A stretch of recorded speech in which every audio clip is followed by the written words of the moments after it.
மேனிஃபெஸ்டேஷனில் ரொம்ப முக்கியமான விஷயம் தான் நம்ம மேனிஃபெஸ்ட் பண்ணுற விஷயங்களை நார்மலைஸ் பண்ணுறது. அப்படி நார்மலைஸ் பண்ணுறதுக்கு நம்ம பிரைன் அதை ட்ரஸ்ட் பண்ணணும். பட் நம்ம புதுசாக ஒரு விஷயத்தை போய் நம்ம பிரைன் கிட்ட இன்ட்ரடியூஸ் பண்ணும்போது என்ன சொல்லும்? இதெல்லாம் நடக்கிற காரியமா, இதெல்லாம் நடக்கவே நடக்காதுன்னு நம்ம கான்ஷியஸ் மைண்ட் ஆகட்டும், நம்ம பிரைன் அதை ரிஜெக்ட் Now, பண்ணிடும். பட் மேனிஃபெஸ்டேஷனில் என்ன ரொம்ப முக்கியமான விஷயம்? நம்ம இன்ட்ரடியூஸ் பண்ண விஷயங்களை பிரைன் அக்செப்ட் பண்ணணும்.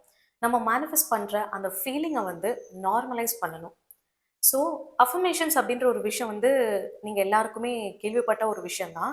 பட் ஒரு விஷயத்தை நார்மலைஸ் பண்ணுறதுக்காக நம்ம ரிப்பீட்டேட்டிவாக அஃபர்ம் பண்ணணும் அப்படின்னு சொல்லுவோம். அப்படி அஃபர்ம் பண்ணும்போது அது வந்து ரியலிஸ்டிக்காக தோணாது. ஆப்வியஸாக நம்ம பிரைன் வந்து அதை வந்து ரிஜெக்ட் பண்ணிடும். ஸோ இதுக்கெல்லாம் தான் சொல்யூஷன் இந்த ஒன் வேர்ட் டெக்னிக் அப்படின்ற ஒரு விஷயம். இது நான் லைஃப்பில் பர்சனலாக அப்ளை பண்ணி பார்த்தேன். ஒர்க் அவுட்டும் ஆச்சு. ஸோ நீங்களும் இதை ட்ரை பண்ணி பாருங்கள். ரொம்ப இன்ட்ரெஸ்டிங்காக இருக்கும், ரொம்ப ஈஸியாகவும் இருக்கும். ஸோ ஃபார் எக்ஸாம்பிள் உங்களுக்கு ஒரு வேலை கிடைக்கணும் அப்படின்னா நம்ம பொதுவாக என்ன வந்து மேனிஃபெஸ்ட் பண்ணுவோம்? Thank you so much, I got a job with good salary அப்படின்ற மாதிரி ரொம்ப பெரிய ஒரு சென்டென்ஸில் நம்ம வந்து ரிப்பீட்டேட்டிவாக வந்து அதை சொல்லிகிட்டே இருக்கும்போது ரொம்ப அன்ரியலிஸ்டிக்காக இருக்கும். நம்ம வந்து ட்ரஸ்ட் பண்ண முடியாது. இவ்வளோ பெரிய அமௌண்ட்டை வந்து நம்ம வந்து ஏர்ன் பண்ண முடியுமா, அப்படி ஒரு சேலரியில் வந்து நமக்கு ஜாப் கிடைக்குமா அப்படின்ற மாதிரி நம்ம கான்ஷியஸ் மைண்ட் வந்து நமக்கு வந்து கொஷின் பண்ணிக்கிட்டே இருக்கும்.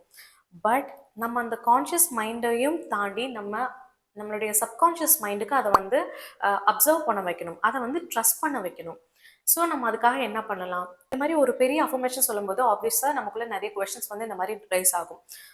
இன்ஃபேக்ட் சொல்லணும்னா நெகட்டிவ் தாட்ஸ் கூட வந்து கிரியேட் ஆகும். இது கண்டிப்பாக நம்ம மேனிஃபெஸ்டேஷனை கான்ட்ரடிக்ட் பண்ணும், டிஸ்டர்ப் பண்ணும். விச் இன் டர்ன் நம்மளுடைய டிசைர்ட் ரிசல்ட் வந்து சீக்கிரம் கிடைக்காது, லேட் ஆகும், இல்லை கிடைக்காமலே போகலாம். இந்த மாதிரி நிறைய விஷயங்கள் நடக்கும். ஸோ அந்த மாதிரி நீளமா ஒரு லாங் சென்டென்ஸ்ல வந்து ஒரு அஃபர்மேஷன் கிரியேட் பண்ணாம, ஒரு ஃபார் எக்ஸாம்பிள் இப்போ நீங்க வந்து ஒரு கான்டென்ட் கிரியேட்டர் ஆகணும்னு நீங்க நினைச்சீங்கன்னா, ஜஸ்ட் உங்க மனசுக்குள்ள திருப்பி திருப்பி content creator, content creator, content creator அப்படின்னு சொல்லும்போது உங்க பிரைன் வந்து அதை திங்க் பண்ண ஸ்டார்ட் பண்ணும். ஃபார் எக்ஸாம்பிள் நீங்க ஒரு கான்டென்ட் கிரியேட்டரா இருந்தேன், என்னென்ன பண்ணுவீங்க? வீடியோ ஷூட் பண்றதாகட்டும், எடிட் பண்றதாகட்டும், இந்த மாதிரி பல விஷயங்கள் ஒன்ஸ் நீங்க அந்த கான்டென்ட் கிரியேட்டர்னு சொல்லும்போது உங்க பிரைன்ல அதெல்லாமே விஷுவலைஸ் பண்ண ஸ்டார்ட் பண்ணுவீங்க. இதை நீங்க சொல்லும்போது உங்க மனசுல எந்த விதமான கொஸ்டின்ஸுமே ரைஸ் ஆகாது. உன்னால அதை பண்ண முடியுமா அப்படின்ற மாதிரி ஒரு நெகட்டிவ் கொஸ்டின்ஸ் ஆப்வியஸா கண்டிப்பா வராது. இது ட்ரை பண்ணி பாருங்க. Not only content creator, for example நீங்க ஐடியில் ஒரு கம்பெனியில் ஒரு பர்டிகுலர் டெசிக்னேஷன் வந்து பிளேஸ் ஆகணும் அப்படின்னு நினைச்சீங்கன்னா, ஃபார் எக்ஸாம்பிள் டெவலப்பர், சாஃப்ட்வேர் டெவலப்பர்னு எடுத்துக்கலாம்.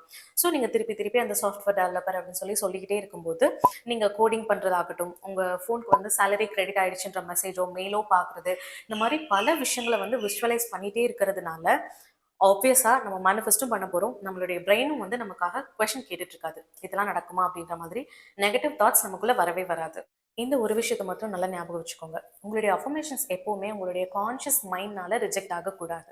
ஸோ அதுக்கு இந்த ஒன் வேர்ட் டெக்னிக் ரொம்பவே யூஸ்ஃபுல்லாக இருக்கும். ஸோ இது நீங்கள் ஜாப்க்காக மட்டும்தான் அப்ளை பண்ணணுமா, இல்லை வேற ஏதாவது விஷயத்துக்கு அப்ளை பண்ணலாமான்னு கேட்டிங்கன்னா அதுக்கு கூட ஒரு எக்ஸாம்பிள் சொல்கிறேன். ஃபார் எக்ஸாம்பிள் நீங்கள் வந்து ரிச் ஆகணும்னு நினைக்கிறீங்க, ஒரு லக்ஸரியஸான லைஃப் வேணும் அப்படின்னு நினச்சிங்கன்னா, வெல்த் அண்ட் சக்ஸஸ் அப்படின்ற வார்த்தையை திருப்பி திருப்பி திருப்பி கண்ணை மூடி சொல்லும்போது ஆப்வியஸாக ஒரு லக்ஸரியஸ் லைஃப் எப்படி இருக்கும் அப்படின்றது உங்கள் இமேஜினேஷனில் ஓடும். இதெல்லாம் நீங்கள் பண்ணும்போது ஆப்வியஸாக நீங்கள் மேனிஃபெஸ்ட் தான் பண்ணிட்டு இருக்கீங்க. உங்களுடைய கான்ஷியஸ் மைண்ட் வந்து உங்ககிட்ட கொஸ்டின் கேட்காது. உனக்கெல்லாம் இதெல்லாம் கிடைக்க போகுதா அப்படின்ற மாதிரி யாரோ சொல்கிற மாதிரி ஒரு வாய்ஸ் கேட்கும் இல்லையா? இதெல்லாம் டெஃபினட்டாக கேட்காது. பட் நீங்கள் நினச்ச விஷயத்த நீங்கள் மேனிஃபெஸ்டும் பண்ணிகிட்டே இருக்கீங்க. இந்த டெக்னிக் வந்து ட்ரை பண்ணி பார்த்துட்டு உங்களுக்கு யூஸ் ஆகுதா, நீங்கள் நினச்ச விஷயத்த வந்து மேனிஃபெஸ்ட் பண்ணீங்களா அப்படின்னு காமெண்ட்ஸில் சொல்லுங்கள். Don't forget to subscribe. Let's grow together.